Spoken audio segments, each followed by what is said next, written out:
एक गोली का छर्रा ले गया था, वो था पिल्लू खेड़ा का। अच्छा। हाँ, वो डॉक्टर ने बोल दिया था उसने कि इसकी तो टांग कटेगी, वैसे तो नहीं निकल सकता है। तब फिर वो मेरे पास आया, उसके 14 छर्रे निकाले मैंने उसमें, तो टांग में था भी और संतल में थे भी। हमारे मरने के बाद भी हमारा तो ये पूजा का गांव सरनामा ऐसा किया है कि जिसका भी जो भी कुछ होगा नहीं हमारे मरने के बाद पूरे गांव में अगर दीवा ला दियो उसका जो मैं बिल्कुल ठीक हो जाएगा। खास हरियाणा देखने वाले सारे दर्शकों ने भाई सोनू बाली की राम राम। गाँव कमालपुर में हाँ भाई, और जिस इंसान तक आप मिलने खातर रह रहे हैं हाँ, मैं अपनी काबिलियत का दम पर उसका लाखों रुपए कमाए सकें थे, लेकिन उनकी नहीं कमाए, और जो गुण उनमें है उसका करोड़ों लोगों में भी वो गुण पैदा नहीं हुआ। भगवान का एक वरदान कहेंगे जो अलगे हैं। तो उनसे मिला है राम कुमार जी हमारे साथ में। राम राम जी। राम राम जी। राम राम। राम राम भाई।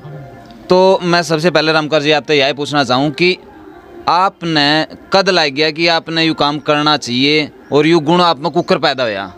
ये गुण तो भाई भगवान की कृपा है। अच्छा। मैंने 50 साल हो गए ये काम करता ने। हाँ। और बहुत ही संसार का काम दुख निवारण कर दिए। और इसके बाद ये है 1 लाख तक ऊपर मैंने ये इलाज किए हैं, निःशुल्क किए हैं। कोई कभी भाई नहीं सोचा कि भाई ये पैसे लेता है या कोई रिश्वत लेता है। मैंने समाज सेवा के लिए किया काम यू। सबसे पहला आपने कद लग गया कि भाई आप यू काम कर सको, कदे कौन सा एक्सपीरियंस रहा है? हाँ जी, सन 70 में। अच्छा। मैंने भगवती माता की जोत लिया था नंगे पाँव। अच्छा। पैदल ही गया, पैदल ही आया, और यहाँ कमालपुर में आकर भगवती माता का देवी का मतलब वहाँ प्रशांत किया, उद्घाटन कर दिया वहाँ, और उसी की कृपा है। अच्छा।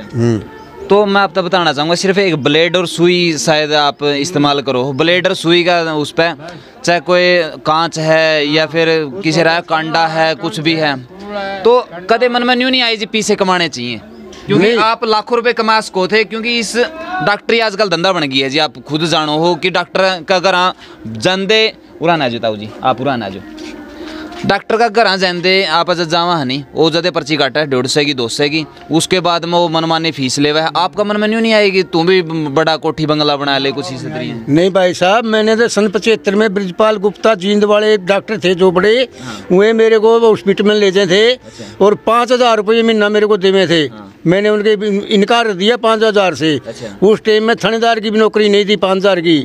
मैंने तो समाज सेवा के लिए वो चल रहा हूँ, कोई हमने पैसा नहीं कमाया। जो भी श्रेणी प्रसाद आता है वही पाठशाला, धर्मशाला, गौशाला में लगा देता हूँ। एक और है नहीं, मैं एक और पूछना चाहूँगा, कदे ऐसा केस भी आया है डॉक्टर जवाब दे गए और आपने वो ठीक कर दिया?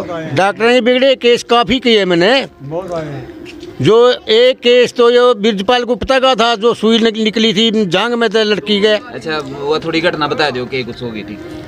ये सुई निकल गई, सुई चल गई, उसका लड़की गए। 2 लड़के खेलते खेलते आने लग रहे थे। वह तरपाई का काम किया करती, दर्जी की लड़की थी सफेदों की। अच्छा। और वह लड़के उसके ऊपर आकर पड़े और वह सुई गोड्डा में चल गई। उसकी गोड्डा में चलते साथ ही वे ब्रिजपाल गुप्ता के ले गए जींद में। तो जींद में उन्होंने बोला कि भाई ऑपरेशन बनेगा इसका। ऑपरेशन बनने के बाद उन्होंने सोचा कि भाई लड़की 8वीं 10वीं में पढ़ेगी दीवा उस टाइम में। तो हमारा रिश्तेदार था जो वहाँ दाखिल था हॉस्पिटल में, तो उसने वो बोला भाई वहाँ कमाल पर ले जाओ, इसका सुई ऑपरेशन करवाने की बजाय वैसे ही निकाल देगा। तब वह सुई मैंने पहला केस डॉक्टर का बिगड़ा हो वहाँ निकाला था मुख के साथ, सुई ब्लेड के साथ चीरा देकर मुगल शहर का काट दी थी। ये पहला केस था। तो एक और है जी, ये जब आप मतलब क्यों बहुत सारे हैं, करोड़ों लोग इसे हैं जो नहीं, क्योंकि किसी का तो गड़ रही है खाल, किसी का रेसा हो रहा है, किसी का गंदा खून हो रहा है, तो आप ना कदे न्यू गल्याण का या किसी तरह कुछ ऐसा? मैंने कोई गल्याण नहीं की यार, अब भी नहीं करता। कितना ही लहू रैद रेसा कुछ भी है, आँख में डीड लदपद हो जाए मैं उसके भी जीभ से साथ निकालता हूँ। तो मतलब परमात्मा का एक प्रकार था आपके ऊपर पूरी मेहर रही है जी, क्योंकि कोई भी मुंह नहीं लगा सकता जी उस गाँव का जिसका आप लगाओ। आपने कदे ऐसा नहीं लगे कि आपका भी बीमारी लग सके? अरे मैंने 50 साल हो गए, मेरे कोई बीमारी नहीं लगी इस बीच के बाद में। 50 साल के बाद मेरे ये बीमारी कुछ भी नहीं है, बिल्कुल भी। आज भी तंदुरुस्त हूँ, कोई गल्याण नहीं है, कोई बिल्कुल भी कोई लालच नहीं है। ये कितने भाई बैठे मेरे पास, इनकी पूछ लो जो भी अब तक कोई पैसा कमाया हो। पुण्यदान करा तो उसमें पहले अगला पास है।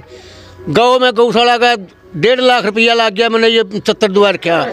और भाई धर्मशाला में कमरे दे रखे, मंदिर में कमरा दे रखा, कोई लालच नहीं है। तो आपका मन में कदे लालच नहीं आया, कदे कमाने की इच्छा नहीं हुई है, लेकिन आपने बिगड़े तो बिगड़े केस भी। एक और मैंने सुनने में आई थी कि भाई उसका टांगे कटने की नौबत आ गई थी, तो आपने उसका ठीक कराया था। दिल्ली की कोई घटना बता रहे थे? ये तो दिल्ली का तो ऐसा है, वो उसमें ये थे मतलब दिल्ली की नहीं है, ये गोली का सर्रा ले गया था, वो था पिल्लू खेड़ा का। अच्छा। हाँ, वो डॉक्टर ने बोल दिया था उसने भाई इसकी तो टांग कटेगी, वैसे तो नहीं निकल सकता है।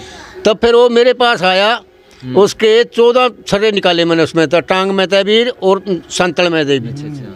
ये केस गहरा किया था मैंने, क्योंकि काफ़ी बड़ा केस था यूँ भी। और इस प्रकार के तो बहुत हजारों केस हुए, क्योंकि आपने लाखों लोगों का इलाज किया है। तो आपने कभी लगा कि यह चीज़ और तभी सौंप कर जानी चाहिए, क्योंकि आपके बाद में भी कोई इसको संभालने वाला हो, ऐसा कुछ? सिखाया था मैंने एक लड़का, वो 8-10 साल उसने मेरे की जैसे मैं काम करता हूँ ईमानदारी से वैसे काम किया। लेकिन वो दोबारा उसमें लालच में आ गया, यानी कि ईमान डिगा दिया। मोटरसाइकिल आ गया, अड़ा आ गया, जो काम करवाना उस पर 15,000 रुपये लेने लग गया। और गाड़ी वाला आ गया जो फिर 5-4 रुपये लेने लग गया। फिर उस पर वो कामयाब नहीं रहा। यानी कि जो परमात्मा की मेहर थी वह उस पर तक खत्म होगी, क्योंकि जो ऊपर वाला का वरदान है आपके थ्रू उस्ती मिल गया था, वो भाई काम तो अच्छा कर ले, लेकिन समाज सेवा की बजाय उसने लालच कर लिया, तो ऊपर वाला ने उसकी जो हाथ का हुनर था वो खत्म कर दिया। तो और कोई हिसाब तैयार करने की इच्छा है मन में, भाई कोई हिसाब मन तैयार कराया जाए जो आगे इसकी संभाल तैयार? तो भाई जो हमारे की तरह ईमानदारी होगा कोई लड़का वो कामयाब हो जाएगा। और नहीं जो हमारी तो न्यू जो हमारे मरने के बाद भी हमारा तो ये न्यू पूछागा।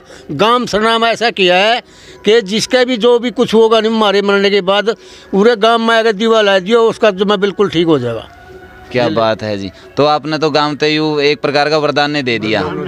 तो क्योंकि आप पर देवी की इतनी कृपा रही है कि आप भगवान की तरह हो, क्योंकि मेरा पर तो भीतरी है। मेरी माँ का भी आपने इलाज किया था, उसकी अंगली में गड़ जो का कांडा नहीं हुआ है वो छोड़ दिया था, तो उनका भी है, लेकिन आज वो इसमें नहीं, हम भी आपके कर्जवान हैं जी। तो इस तरह के हजारों लाखों आपने नोट भी करो हो जी कुछ इसमें। रजवी तेरी माता का निकाला था हमने, तेरे पे लिया तो नहीं है कोई कुछ भी नहीं आप नोट करो हो भाई, किस किस का एड्रेस भी तो नोट। हाँ एड्रेस है, नाम लिखे हैं, कम से कम भी नाम लिखा, फोन लिखा, गांव लिखा, पता लिखा, हरियाणा का है, बाहर स्टेट का है, सभी स्टेट तो बहुत सारे क्यों किताबें क्यों उस टाइम पे आए थे, तो उस टाइम पे भी ये नोट करे थे, तो बहुत सारी कापियां आपने भर दी होंगी। लोग तो आधार लिखने में इतनी कापी को नहीं करते जी जितने समाज सेवा करने में इनती कर दी जी। तो इस टाइम मैं चाहूँगा इस पर फ़ोन नंबर होगा आपका जी?